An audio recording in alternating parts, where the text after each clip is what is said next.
चलिए अब बढ़ते हैं एक और खास सेगमेंट की ओर और ये है हमारा पावर प्ले सेगमेंट।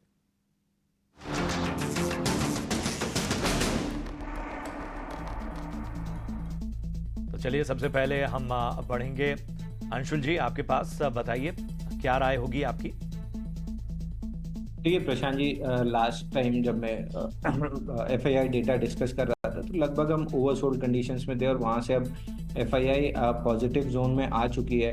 परसों के सेशन में लास्ट आवर में फॉल आई थी, लेकिन अगर एफआईआई का डेटा रीड करें तो नेगेटिव 45,000 कॉन्ट्रैक्ट से पॉजिटिव 16,000 कॉन्ट्रैक्ट्स में, यानी लगभग 60,000 कॉन्ट्रैक्ट की बाइंग की है एफआईआई ने परसों की फॉल में, और आज निफ्टी में फॉलो थ्रू एक्शन देखने के लिए मिल रहा है। लेकिन इंटरेस्टिंग चीज जो नोट करने की है वो है मिड कैप निफ्टी जो ट्रेड होती है फ्यूचर एंड ऑप्शन सेगमेंट में। इसमें एक शूटिंग स्टार कैंडल फॉर्मेशन होती है जो जनरली टॉप पे फॉर्म होती है, लेकिन ब्रेकआउट के जस्ट बाद होती है, और आज वापस से उसको नेगेट करके पॉजिटिव एक्शन शो कर रहा है। तो अगले 2-3 हफ्ते मिड कैप स्मॉल कैप में काफी तेजी रहेगी। तो दोनों पावर प्ले में 2 बाई कॉल्स दूंगा, दोनों मिड कैप और स्मॉल कैप से रहेगा।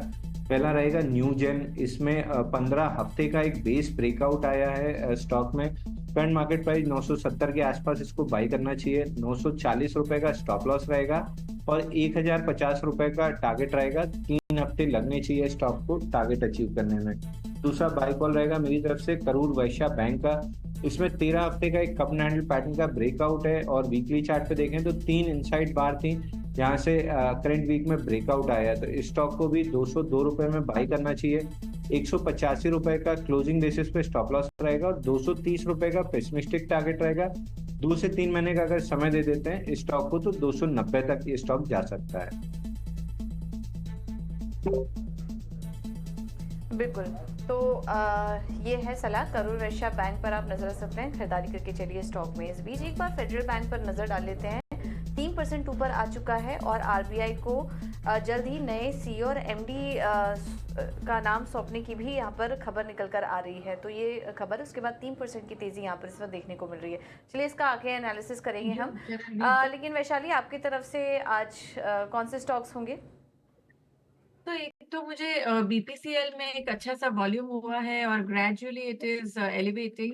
तो मुझे ये स्टॉक सही लग रहा है 620 के स्टॉप लॉस के साथ, ट्रेडिंग टारगेट 660। दूसरा मैं रेकमेंड करूंगी एस्कॉर्ट्स। एस्कॉर्ट्स एक्चुअली आप देखेंगे तो एक प्रीवियस हाई की तरफ आके दोबारा एक थोड़ा रिट्रेस हो रहा है। So still a good buy. 3390 के स्टॉप लॉस के साथ टारगेट रहेगा 3460। और अगर आप कैश की बात करें तो मैं फिलहाल जो देख रही हूँ, मुझे सेंचुरी प्लाई एक सही लग रहा है। Technically very well placed, volume हो रहा है, long consolidation, long corrective move के बाद। सो आई थिंक सेंचुरी प्लाई में भी जरूर ध्यान दिया जाए with stop loss of 620। Positional trade रहेगा, ये स्टॉक जा सकता है 720 की तरफ।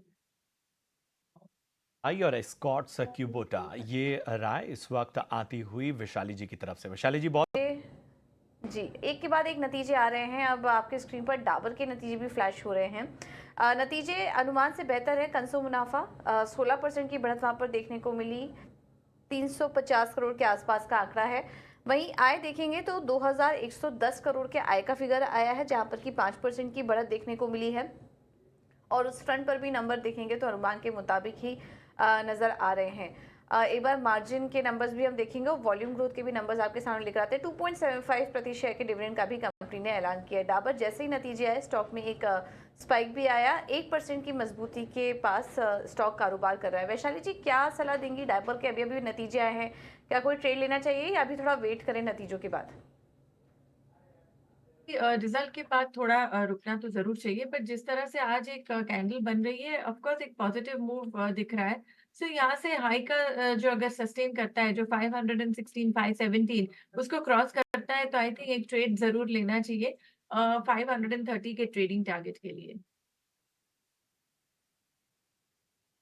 530 के लेवल्स आ सकते हैं। 517 के पार निकले और थोड़ा सस्टेन करे, तब इसमें आप एंट्री लीजिए। तेजी आ रही है, लेकिन अभी देखने दीजिए कि ये तेजी कितनी टिकाऊ रहती है। फिलहाल on the face of it अगर देखेंगे तो नंबर्स बेहतर नजर आ रहे हैं।